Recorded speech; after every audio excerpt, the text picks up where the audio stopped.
Hello student, good morning. Drawing classes bye गुड़िया ma'am channel पे आप सभी का स्वागत है। कक्षा 11 चित्रकला। और आज वाला जो वीडियो है वो इंग्लिश मीडियम वालों के लिए, अगर नोट्स के हिसाब से देखें तो 11th English medium drawing student के लिए ये नोट्स हैं वो बहुत ज़्यादा यूजफुल हैं। वैसे इसका एक्सप्लेसन हिंदी में ही होने वाला है, हिंदी में समझाऊंगी सारा, तो ये हिंदी मीडियम वालों के लिए भी यूजफुल है। इस क्लास को देखने से इंग्लिश मीडियम और हिंदी मीडियम दोनों मीडियम्स के बच्चों को फ़ायदा होगा। तो ये हमारा चैप्टर 2 है। Chapter 2 arts of the Indus valley, Sindhu घाटी की जो कलाएं हैं उनके बारे में हमें पढ़ना है। ठीक है। और यही वाला चैप्टर मैंने हिंदी मीडियम वाले बच्चों के लिए यूट्यूब पे डाल रखा है। हिंदी मीडियम वाले बच्चों के लिए पहले से मैंने ये डाल रखा है, पूरा चैप्टर 2 पार्ट में डाल रखा है। तो इंग्लिश मीडियम वाले बच्चों के लिए आज पहला भाग है, इसका पार्ट 1 है ये। ठीक है, पार्ट 1 है और पार्ट 2 नेक्स्ट वीडियो में मिलेगा आपको। तो शुरू करते हैं। Arts of the Indus valley. तो देखिए, the art originated in the late 3rd millennium BCE in the Indus river valley. जो सिंधु नदी की घाटी की कला का जो उद्भव है वो कब हुआ था? ईसा पूर्व 3री शताब्दी के उत्तरार्ध में हुआ था। ठीक है, ईसा पूर्व क्या दिया है? ईसा पूर्व, ईसा पूर्व। ठीक है, ईसा पूर्व है। और ईसा के बाद ये मैं आपको इस वीडियो के अंत में बताऊंगी कि ईसवी क्या होता है और ईसा पूर्व क्या होता है। ठीक है, ये चीज़ें हमें, हम जब भी कोई डेट, जब भी हम कोई इतिहास मतलब पढ़ते हैं, बहुत सारे SST है, हिस्ट्री है, मतलब हमें ये डेट्स हैं, प्राचीन समय का जो समय है उसको फेस करना होता है। तो ईसा पूर्व और ईसा के बाद, उस ईसा से पहले का जो है वो मैं आपको थोड़ा बताऊंगी, तो अंत में आप ज़रूर देखना। फिर देखिए, the forms of art that have been obtained from different sites of the civilization include statue, seals, pottery, jewellery, terracotta sculpture ETC। अब देखिए, यहाँ ये बताया गया है कि इस सभ्यता के जो विभिन्न स्थल है, डिफरेंट साइट्स हैं ना, वहाँ से जो कला के फॉर्म प्राप्त हुए हैं हमें, वो कौन कौन से, उसमें क्या हमें प्राप्त हुए, उनसे कौन सी चीज़ें प्राप्त हुई है। तो इस सिविलाइजेशन में हमें कला के आर्ट के जो फॉर्म प्राप्त हुए हैं डिफरेंट साइट से, विभिन्न राज्यों से, विभिन्न स्थलों से, साइट्स स्थल होते हैं, तो वो कौन कौन से हैं, उसमें हम किन किन चीज़ों को शामिल कर सकते हैं। तो स्टैचू है, प्रतिमाएं हैं, सील्स मोहरे हैं, पोट्री है, बर्तन हैं मिट्टी के, और ज्वेलरी गहने भी मिले हैं। टेराकोटा स्कल्पचर, टेराकोटा स्कल्पचर होती है मिट्टी की मूर्तियाँ, तो वो हमें मिली है। तो आप ऐसे बताओगे, the forms of art that have been obtained from different sites of the civilisation include statue, seals, pottery, jewellery, terracotta sculpture ETC। तो ये बताओगे कि इस सभ्यता के विभिन्न स्थलों से जो कला के रूप हमें प्राप्त हुए हैं उनमें प्रतिमाएं हैं, मोहरे हैं, पोट्री है, मिट्टी के बर्तन, आभूषण भी हैं, और टेराकोटा स्कल्पचर होती है पक्की हुई मिट्टी की मूर्तियाँ। अगर आपसे पूछे कि टेराकोटा स्कल्पचर क्या है, तो पकी हुई मिट्टी की मूर्तियाँ, पकी हुई मिट्टी की मूर्तियाँ होती है टेराकोटा स्कल्पचर। तो ये वाली चीज़ें हैं वो इस तरह की फॉर्म से, इस तरह के जो आकार हैं वो हमें सिंधु सिविलाइजेशन से प्राप्त हुए हैं। ठीक है, नेक्स्ट चलते हैं। द टू मेजर साइट्स, दो इम्पोर्टेंट स्थल इस सभ्यता के, इंडस वैली के two major sites of the Indus valley civilisation, Sindhu घाटी सभ्यता के दो महत्वपूर्ण स्थल, major sites, Harappa and Mohenjodaro, which are currently located in Pakistan. Very important बात है ये कि इंडस वैली सिविलाइजेशन के टू मेजर साइट्स, दो महत्वपूर्ण स्थल कौन से हैं? तो आपका आंसर होगा हड़प्पा एंड मोहनजोदड़ो।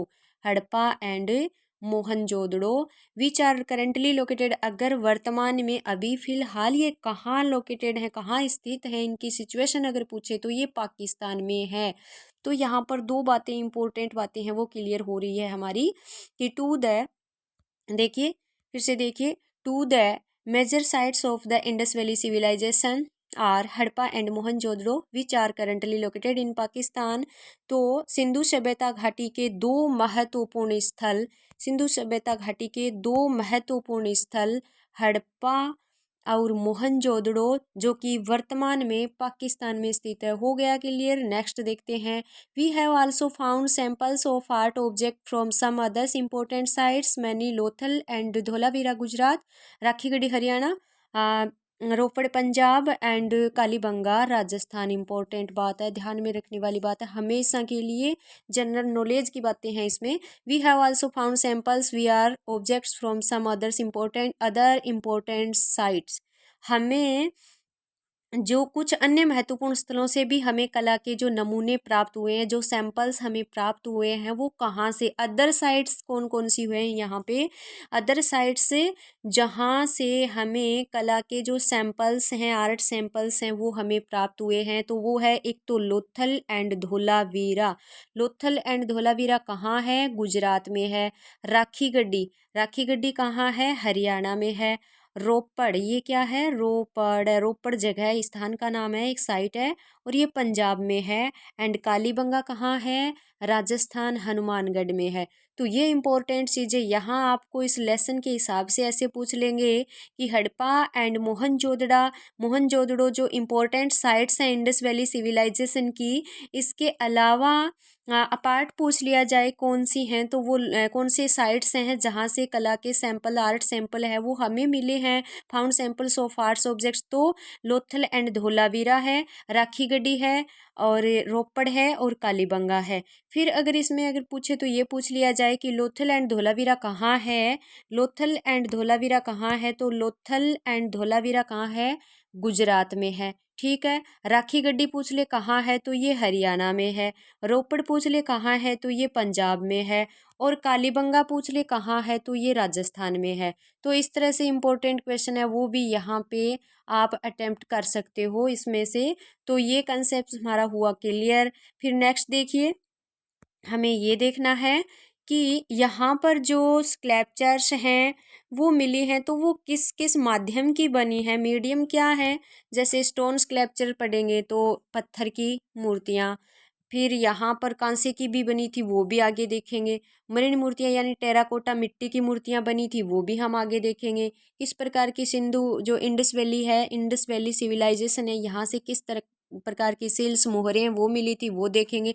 तो इस तरह से तो सबसे पहले शुरू करते हैं स्टोन स्कल्पचर, पत्थर की मूर्तियाँ, पत्थर की मूर्तियाँ। तो देखिए स्टोन स्कल्पचर्स में देखिए, stone sculptures found at Harappa and Mohenjodaro are excellent examples of creating three dimensional objects including a male torso made of red limestone.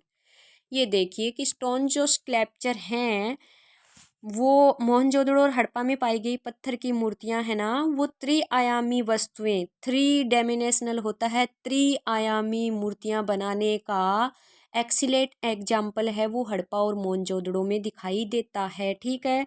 फिर देखिए यहाँ पर एक पुरुष का धड़ मिला है, मेल टोर्सो मिला है, जो कि इसका एक एग्जाम्पल हम कह सकते हैं।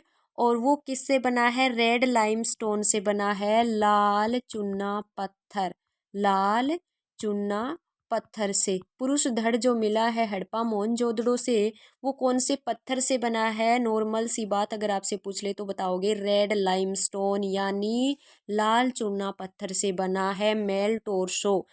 पुरुष का धड़ मिला है हड़प्पा और मोहनजोदड़ो से, ये इसका एग्जाम्पल है स्टोन स्कल्पचर का। और ये स्टोन स्कल्पचर है वो थ्री डायमेंशनल ऑब्जेक्ट्स बनाने के काम में, मतलब त्रिआयामी वस्तुएं बनाने का एक अच्छा तरीका था उस समय का। फिर देखिए नेक्स्ट हम चलते हैं, ब्रोंज कास्टिंग, धातु ढलाई कैसी थी उस समय की, यानी कांसे की जो ढलाई है, कांसे की जो स्कल्पचर्स हैं वो कैसे थे। तो देखिए the Harappans used bronze casting on a large scale. Harappa में, हड़प्पावासी है ना, हड़प्पावासी है, वो ब्रोंज कास्टिंग का काम बड़े पैमाने पे करते थे, ज़्यादा काम लेते थे कांसा। And were proficient in this work, और वो लोग इस काम में प्रोफिशिएंट थे, वो निपुण थे, इस काम को अच्छे से कर सकते थे मतलब। फिर देखिए sculptures of both human and animal have been made in bronze, और वहाँ ब्रोंज से ह्यूमन्स एंड एनिमल्स दोनों के स्कल्पचर बने थे, मानव के और जानवरों के दोनों प्रकार की मूर्तियां हैं वो बनाई गई है ब्रोंज से इंडस वैली सिविलाइजेशन में। और फिर देखिए एक एग्जाम्पल भी है हड़प्पा से जो प्राप्त हुआ है, a dancer's statue has been found have which is the best example of human statue का मानव मूर्तियों का एक बेस्ट उदाहरण वहाँ पे मिला है, एक नर्तकी का स्टेचू। नर्तकी का स्टेचू कहाँ से मिला है तो आप बता दोगे। तो फिर देखिए नेक्स्ट इसी में है, among the animal sculptures the sculptures of buffalo and goat are particularly remarkable. यहाँ से जो एनिमल स्कल्पचर्स मिले हैं उन स्कल्पचर्स में सबसे ज़्यादा बुफेलो एंड गोट के जो स्कल्पचर्स हैं वो ज़्यादा उल्लेखनीय रहे हैं, पर्टिकुलरली रिमार्केबल, ज़्यादा उल्लेखनीय रहे हैं मतलब वो फेलो और गोट के जो एनिमल स्कल्पचर हैं उसमें ज़्यादा बनाया गया है इनको, ठीक है।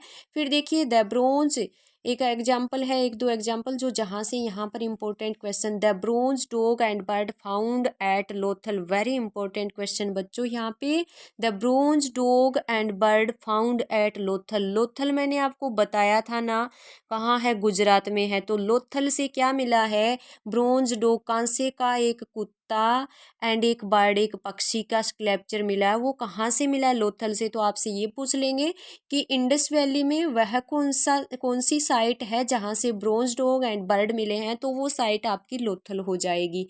दूसरा फिर देखिए, and the bronze statue of A bull, एक बुल का स्टेचू, एक बुल की मूर्ति, बुल यानी सांड, सांड की जो मूर्ति है वो फाउंड एट कालीबंगा, कहाँ से मिली है, कालीबंगा से, आर आल्सो नोट वर्थी। तो बुल का जो स्टैचू है वो मिला है कालीबंगा। कालीबंगा कहाँ है, मैंने बताया आपको राजस्थान में, कालीबंगा कहाँ है, राजस्थान में है। फिर देखिए नेक्स्ट चलते हैं, ये भी हमारा हो गया क्लियर, ब्रोंज कास्टिंग भी हो गई है और स्टोन स्कल्पचर्स भी हो गए इंडस वैली के। और थर्ड पे आते हैं, फिर थर्ड इसमें क्या है, थर्ड आएंगे क्ले फिगर्स, मिट्टी की मूर्तियाँ यानी टेराकोटा, पकाई हुई मिट्टी की मूर्तियों को क्या कहते हैं, टेराकोटा कहते हैं, हमेशा याद रखना है, ठीक है। क्ले फिगर्स होती हैं मृण मूर्तियाँ, मृण मूर्तियाँ का मतलब मिट्टी, मृण का मतलब क्या है, मिट्टी, मृण मूर्तियाँ मिट्टी की मूर्तियाँ, टेराकोटा पकाई हुई मिट्टी की मूर्तियाँ। तो देखिए इसमें क्या है, the people of the Indus valley also made clay sculptures but they were not as good as those of stone and bronze. तो इंडस वैली के जो लोग हैं वो क्ले स्कल्पचर भी ज़्यादा बनाते थे, लेकिन वो जो मिट्टी के क्ले स्कल्पचर्स हैं वो क्या थे, स्टोन एंड ब्रोंज के जैसे अच्छे नहीं होते थे, ठीक है। The people of the Indus valley also made clay sculpture but they were not as good as those of stone and bronze. Indus valley के लोग मिट्टी की मूर्तियां भी बनाते थे लेकिन वो मूर्तियां स्टोन और ब्रोंज की जैसे अच्छी नहीं होती थी। आगे देखिए फिर नेक्स्ट हमें ये पढ़ना है, Among the sculptures of the Indus Valley, the images of Mother Goddess are more remarkable. Indus valley में जो स्कल्पचर बने थे ना, उन स्कल्पचर्स में मदर गोडेज यानी मातृ देवी की जो मूर्तियां हैं वो ज़्यादा रिमार्केबल हैं, ज़्यादा उल्लेखनीय हैं, ठीक है। अगर आपसे पूछे कि कौन सी देवी को ज़्यादा इम्पोर्टेंस दी गई है इंडस वैली में, तो मदर गोडेज आप कर दोगे मातृ देवी, मातृ देवी, ठीक है। फिर देखिए नेक्स्ट आगे, The female sculptures of Kalibanga and Lothal are different from the mother goddess sculptures of Harappa and Mohenjodaro. तो हड़प्पा और मोहनजोदड़ो में सबसे ज़्यादा मातृ देवी की मूर्तियाँ बनी, कहने का मतलब ये है। और इसमें ये बताया गया है कि the female sculpture of Kalibangan and Lothal, Kalibangan और लोथल में जो नारी स्कल्पचर बने हैं, फीमेल स्कल्पचर बने हैं ना, वो स्कल्पचर और हड़प्पा मोहनजोदड़ो के मदर गोडेस स्कल्पचर हैं वो डिफरेंट हैं, अलग अलग बने हैं, ठीक है। मातृ देवी की मूर्ति अलग है और नारी जो स्कल्पचर और है ना, सामान्य जो नारियों के स्कल्पचर वो अलग अलग हैं, ठीक है। तो ना फीमेल स्कल्पचर कालीबंगा और लोथल में जो बने हैं ना, वो मदर गोडेज जो स्कल्पचर हड़प्पा मोहनजोदड़ो में बने हैं उनसे अलग है, डिफरेंट है दोनों में, ठीक है।